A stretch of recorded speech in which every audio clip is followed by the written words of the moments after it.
Digital chemistry YouTube channel पर आप सबको खुशामदीद कहती हूँ। आज का हमारा टॉपिक है pKa and pKb.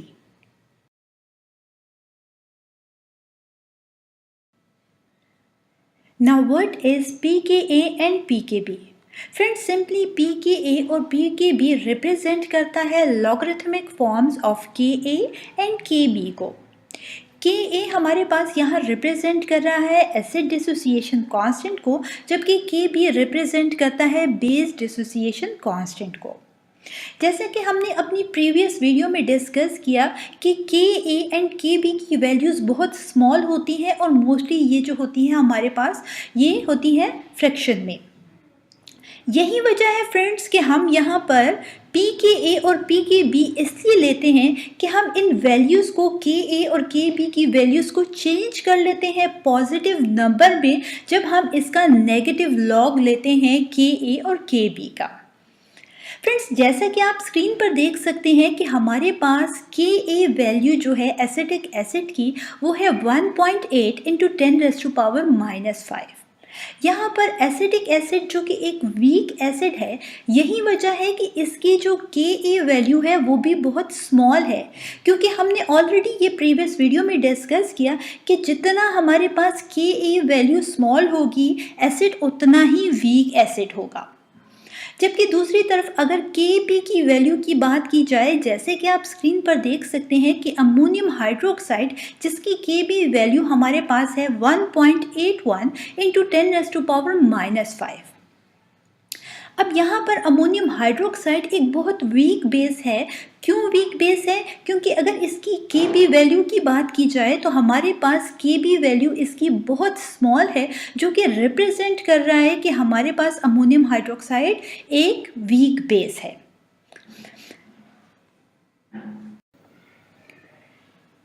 Friends, P के A and P K B की जो वैल्यूज़ होती हैं हमारे पास ये ज़्यादा कन्वीनियंट होती हैं मेमोराइज़ करने में। यही वजह है कि हम प्रेफर करते हैं कि हम पी के ए और पी के बी की वैल्यूज़ को यूज़ करें स्ट्रेंथ ऑफ एन एसिड और बेस को मालूम करने के लिए एज़ कम्पेयर टू के ए एंड के बी की वैल्यूज़ की, क्योंकि जैसे कि हमने ऑलरेडी डिस्कस किया कि के ए एंड के बी की वैल्यूज़ बहुत ज़्यादा स्मॉल होती हैं और ये फ्रैक्शन में होती हैं।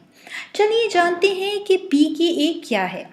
By definition, pKa is defined as log of reciprocal of Ka or the negative log of Ka। Friends, जैसे कि आप देख सकते हैं कि फॉर्मूला स्क्रीन पर हमारे पास लिखा हुआ है कि pKa जो है वो इक्वल है log of reciprocal of Ka का, या फिर हमारे पास pKa इक्वल है नेगेटिव log of Ka का।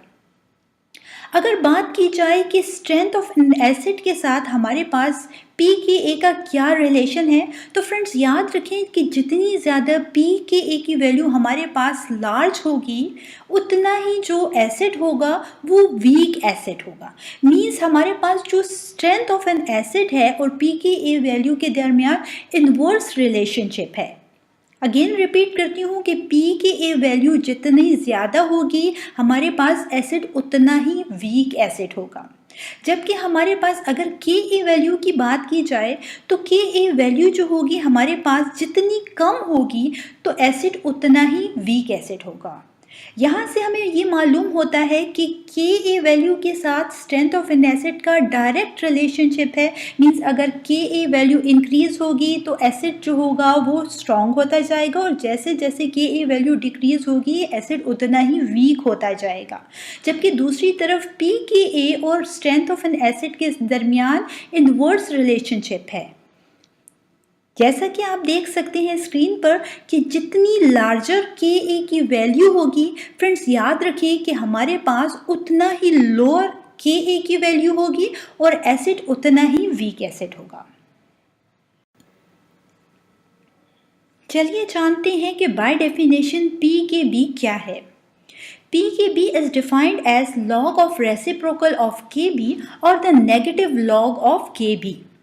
फ्रेंड्स, जैसा कि आप फार्मूला को देख सकते हैं स्क्रीन पर कि हमारे पास P की B इक्वल है log of reciprocal of K B, या फिर हम कुछ इस तरीके से भी इसे रिप्रेजेंट कर सकते हैं कि P की B is equal to negative log of K B. अब अगर हम स्ट्रेंथ ऑफ बेस के साथ P की ए वैल्यू की अगर बात करें तो क्या रिलेशनशिप है? फ्रेंड्स, अगेन P की B वैल्यू और स्ट्रेंथ ऑफ बेस के दरमियान इनवर्स रिलेशनशिप है। मीन्स जितना लार्जर के बी की वैल्यू होगी, P की B की वैल्यू होगी, फ्रेंड्स उतना ही जो बेस होगा वो उतना ज़्यादा वीक बेस होगा। मीन्स इनवर्स रिलेशनशिप है हमारे पास P की B वैल्यू और स्ट्रेंथ ऑफ बेस के दरमियान। दूसरी तरफ अगर बात की जाए कि के बी वैल्यू के साथ स्ट्रेंथ ऑफ बेस का क्या रिलेशनशिप है, तो याद रखें कि स्ट्रेंथ ऑफ बेस और के बी वैल्यू के दरमियान डायरेक्ट रिलेशनशिप है। मीन्स के बी वैल्यू अगर कम होगी तो स्ट्रेंथ ऑफ बेस भी कम होगा। जैसा कि आप स्क्रीन पर देख सकते हैं कि जितनी larger P K B value होगी, हमारे पास उतना ही कम जो होगी के बी वैल्यू होगी, और बेस जो होगा उतना ही वीक बेस होगा।